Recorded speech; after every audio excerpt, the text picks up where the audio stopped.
So mga ka-Janay, huwag ka nag-be dyan, mga solid supporters natin dyan. Ito na yung pinakahihintay natin na pa-raffle natin guys. 60,000 consolation prize sa raffle natin guys. Bago natin simulan, touch muna natin yung unit natin.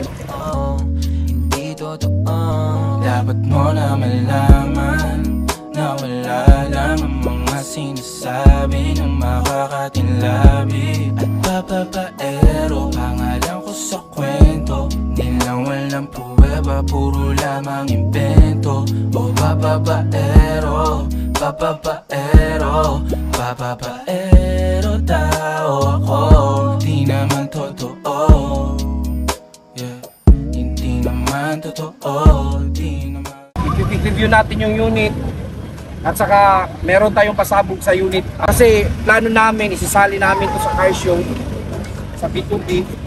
So i-review natin. So yung concept guys, ako yung bumuo ng concept ng unit. Actually yung color ng unit is parang mint gray siya, green siya, tapos lagyan namin ng lambuhod para maging maangas tingnan. As you can see guys, yung hood at saka yung raised na headlight, kung ikita nyo, para nakasimangot yung unit. At the same time, naka-fog lamp. Yung bumper natin guys, yan, naka-hydro dip yan. Actually, yung concept talaga na maging toy car yung concept ng lift up natin. So ito na, nabuo na namin. Mataas din yung proseso kasi maraming modification, maraming adjustment sa unit. Pag sinabi natin customize, marami tayo i-consider guys. So guys, naglagay din tayo ng lead, eagle eye. At the same time, yung winch natin magpa-function to, papafunctionin natin yan. So nakalambuhod to, tapos yung snorkel niya, static lang guys, para dagdag forma. Snorkel natin. At saka naka 15 inches rims, tapos naka matte rin na reader tires yung Actually yung inangat na unit almost 4.5 inches. Same time, gumamit tayo ng Japan na lead cylinder. Orito galing Japan. At saka yung headlight guys, almost 35,000 yung bili namin kasi race headlight to. Medyo mahal talaga yung ganitong headlight.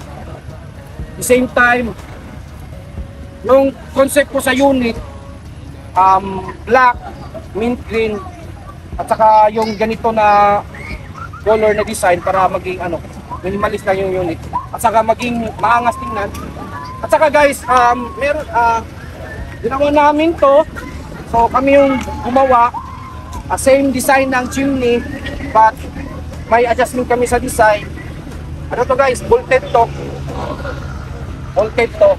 At saka guys, meron pa kaming ilalagay dyan na owning pin sa taas para maging kumpleto yung off-road concept ng unit natin. At saka step port, bakal yan. So matibay talaga. Angat na yung unit. Lagyan namin ng step board.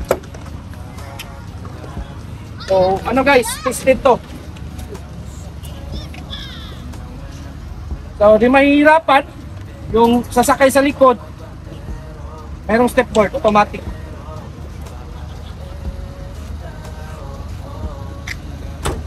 At saka guys, yung taillight natin, orig to, galing Japan. Actually yung orig Japan parts talaga yung mga kinabit ko sa mga accessories nito, like taillight, headlight. Ito, orig sa Jimny ladder.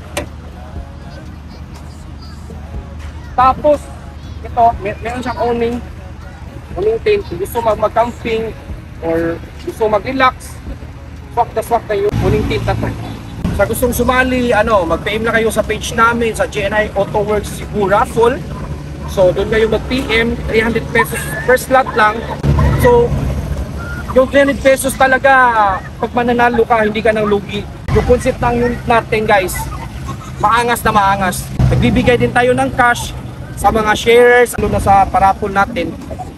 So mag-PM na kayo sa GNI Auto Works Cebu Raffle guys. 100 pesos lang, saan ka pa? Baka ikaw na yung susunod na mananalo guys. Ba puro lamang invento o bababaero, bababaero, bababaero tao ako.